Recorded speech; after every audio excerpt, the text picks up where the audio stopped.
Xitoy Dünya Səhiyyə Təşkilatını Xitoy virusining manbasini bilish uchun Amerikaning Maryland shtatidagi Fort Detrick tajribaxonasini tekshirishga chaqirdi.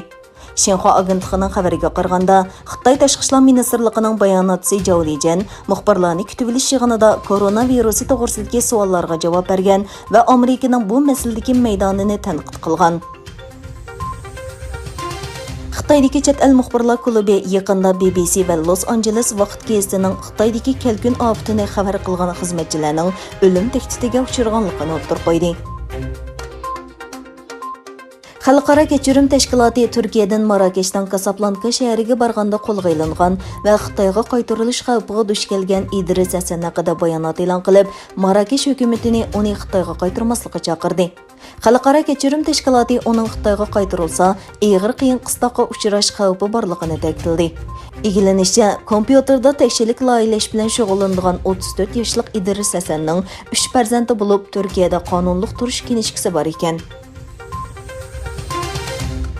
Pakistan bilan Saudiya Arabistonning har qaysi sohalarda, bo'libmi iqtisodda ikki taraflik munosabatni taraqqiy qildirishga qo'shilganligi e'lon qilindi.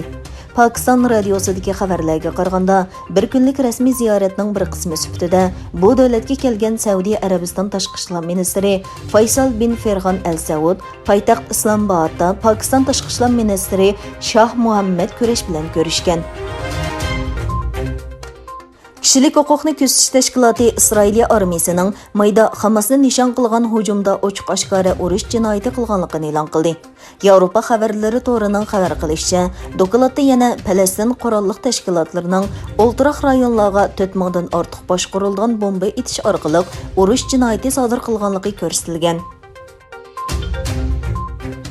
Tokio Olimpik harakat musobaqasida Xitoydan ig'irlik ko'tarish turida oltin medalga erishgan Hu Jihuining suratlari kirsiz paydo qildi. Xitoyning Sri Lankadagi turishliq bosh elchixonasi Reuters agentligining Xitoy tanarkatchilarini sat ko'rsatishni maqsad qilgan suratlarni qasddan ham baharlaganligini o'tirib qo'ydi va bu bir nomussizlik dedi. Germaniyaning Leverkusen shahridagi bir ximiylik zavodining qattiq tashlandiqlarni ko'ydirish bo'ligida portlash yuz berdi. Leverkusen shaharlik hukumat e'lon qilgan bayonotida 2 kishining portlashda qazo qilganligi o'tirib qo'yilgan. Bayonotda 16 kishining yaralanganligi, ulardan 4 nafarining og'ir ekanligi, 4 kishining yo'qolib ketganligi bildirilgan.